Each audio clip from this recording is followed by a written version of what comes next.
Welcome on Easy Learning. Now, today I am going to start a new poem, McCavity, the Mystery Cat, written by T.S. Eliot, Thomas Stearns Eliot. In this part of the video, I will read about the poet T.S. Eliot, and then I will recite the poem, McCavity, the Mystery Cat. In the next parts of the video, I will explain at first the poet and then the poem in the other part of the video. So let's start. McCavity, the Mystery Cat by T.S. Eliot. Thomas Stearns Eliot, born in 1888 and died in 1965, was born in St. Louis, Missouri, USA, but eventually settled in England. A classicist in literature, an Anglo-Catholic in religion, and a royalist in politics, he rose to become one of the greatest poets of the 20th century. He was also a distinguished critic and a dramatist. He was awarded the Nobel Prize for Literature in 1948. His best-known poems are The Wasteland, Ash Wednesday, and Four Quartets. As a poet and a spokesman for his age, he truly represents the intellectual, social, and philosophical moods of the 20th century. The present poem, McCavity the Mystery Cat, is from his collection called Old Possum's Book of Practical Cats, which was made into a very successful music on stage by the great composer Sir Andrew Lloyd Webber. It is a light poem in the mock heroic vein.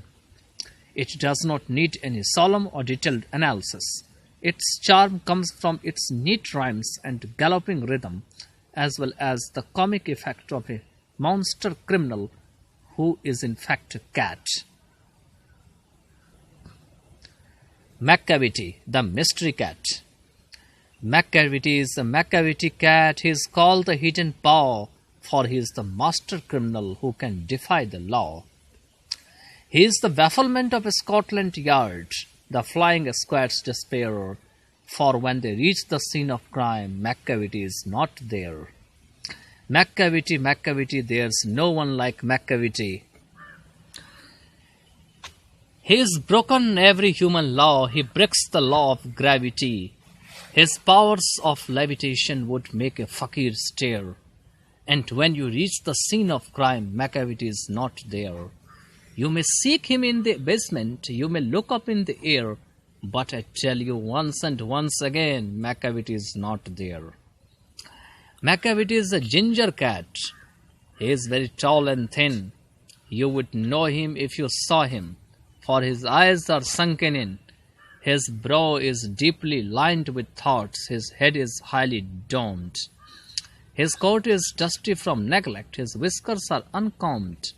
He sways his head from side to side with movement like a snake, and when you think he is half asleep, he is always wide awake.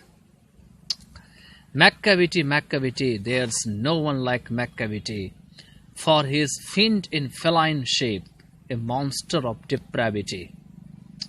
You may meet him in a by-street, you may see him in the square, but when a crime's discovered, then McCavity is not there.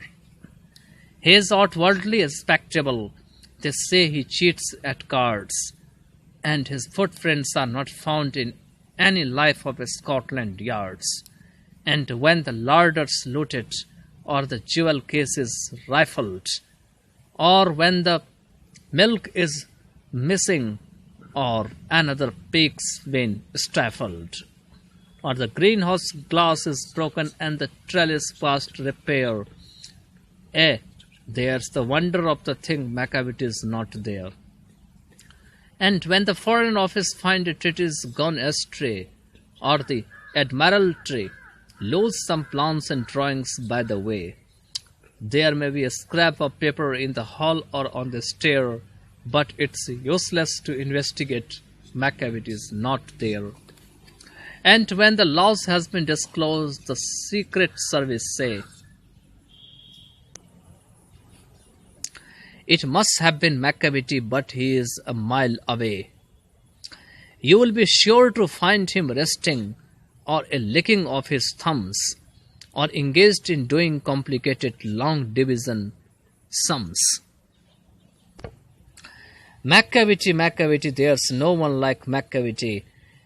There never was a cat of such deceitfulness and suavity. He always has an alibi and one or two to spare.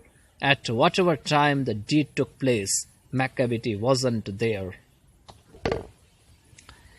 And they say that all the cats whose wicked deeds are widely known, I might mention Manjusri, I might mention Griddlebone, are nothing more than agents for the cat who all the time just controls their operations, the Napoleon of crime.